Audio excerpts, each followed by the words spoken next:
Welcome to back to my channel another video. তো guys, আজকে আমরা যাবো ঢলটিগুড়িতে কিছু ফ্রেন্ড আছে, ফ্রেন্ডগুলোর সাথে একটু দেখা করে আসবো। তারপরে তার একটু পরে আমি আর আমার বন্ধু আর আমার এই গাড়িটাকে একটু হালকা করে ওয়াশ করে নিই, মানে অনেক কাদা ছিল ওই জন্য একটু হালকা করে ওয়াশ করলাম। তো দেখতে থাক। আমরা প্রায় আমাদের গ্রাম থেকে বেরিয়ে গেছি, আর এটা আমাদের গ্রামের শেষ দিকের।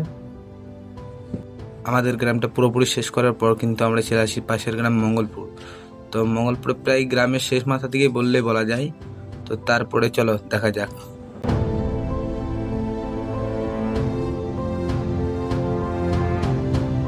মঙ্গলপুর থেকে একটু জার্নি করার পরই কিন্তু আমরা চলে আসি গলগ্রাম, আর এটা হচ্ছে গলগ্রামের মসজিদ। আর গলগ্রাম থেকে কে কে ভাই ভিডিওগুলো দেখছো অবশ্যই কমেন্টে জানাবে। আর আজকে যতগুলো জায়গা যাব সব জায়গাগুলোই দেখানোর চেষ্টা করব। তো ফাইনালি কিন্তু আমরা গলগ্রাম থেকে কিছুটা আসার পরই কিন্তু পেয়ে যাই আমরা ঢলটিগুড়ি মোড়। আর এখানটাতে আমাদের ভিডিও বানাতে এতটা চাপ হয়েছিল, মানে গাড়ির এত চাপ যে ভিডিওটা ঠিক মতো নিতেও পারিনি। তো এখন আমরা যাব সামনের দিকে স্কুল, মানে স্কুলে একটা বন্ধু আছে তাকে দেখা করব, তারপরে আসবো আমরা গ্রামের ভেতরকে। তো চলো এনজয় করা যাক।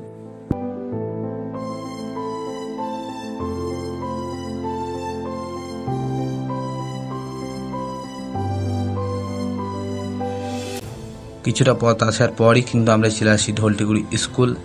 আর এই স্কুলের যদি কোনো স্টুডেন্ট আমার ভিডিওটা দেখে থাকো তো অবশ্যই একটা ছোট্ট করে কমেন্ট করবে। আর আমাদের বন্ধু কিন্তু সামনে আছে, চলো বন্ধুর কাছে কথা হবে। গাইস, অনেকটা পথ আসার পর কিন্তু আমার বন্ধুদের সাথে দেখা হয়ে গেল। তো বন্ধু, কালকে চেন্নাই চলে যাবো, ঠিক আছে? তো বন্ধুদের সাথে অনেকক্ষণ কথা বলার পর কিন্তু আমরা আসি মসজিদ মোড়ে গেছে গাড়িতে একটু তেল ভরার জন্য। তো তারপরে আমরা যাব গোরস্থানের দিকে। তো ফুল ভিডিওটা দেখো, অবশ্যই খুব ভালো লাগবে। তো গাইস, আমরা এখন আছি ঢলটিগুড়ি গোরস্থানে গেছে। তো এই জায়গাটা প্রায় ঢলটিগুড়ির অনেক বন্ধুই চিনে। তো আমি এই জায়গাতে এখন কিন্তু মানে আমি আর আমার বেবি মানে রেস্ট করছি, আর এইদিকে আমার বন্ধু আছে। তো একটা বন্ধু কিন্তু আসছে মসজিদের কাছে। তো চলো মসজিদের কাছে গিয়ে কথা হচ্ছে।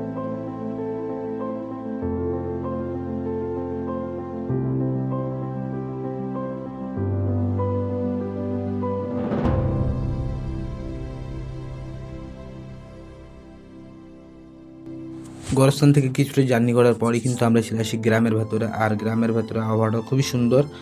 আর বেশি দূর না, মসজিদ মোড় সামনেই আছে মসজিদ মোড়। আর ওখানে আমার একটা ফ্রেন্ড আছে, তো চলো ফ্রেন্ডের কাছে গিয়ে কথা হবে।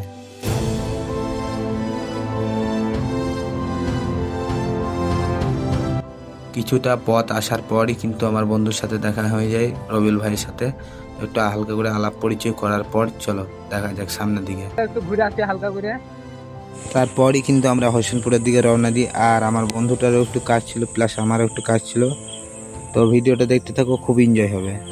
তো আমরা কখনোই ভাবিনি যে আমরা এরকম বিপদে পড়বো, মানে এদিকে সামনে ঢালাই হচ্ছিল আর এদিকে কিন্তু আমরা গাড়ি নিয়ে আসছিলাম। আর তো রবিউল ভাই বলো। খুব কষ্ট হলো, সামনে চেকা পেছন থেকে তুলে আনলাম আমরা। হ্যাঁ, তোমার সাংঘাতিক কষ্ট হইলো। তুই চলো বিরামপুরে গিয়ে কথা হচ্ছে। তো অনেকটা জার্নি করার পর কিন্তু আমরা চলে আসি হোসেনপুর গ্রাম। আর হোসেনপুর গ্রামের ভাইদেরকে বলছি যারা যারা ভিডিওটা দেখবে অবশ্যই লাইক আর একটা করে কমেন্ট করে দিয়ে যাবে ছোট্ট করে।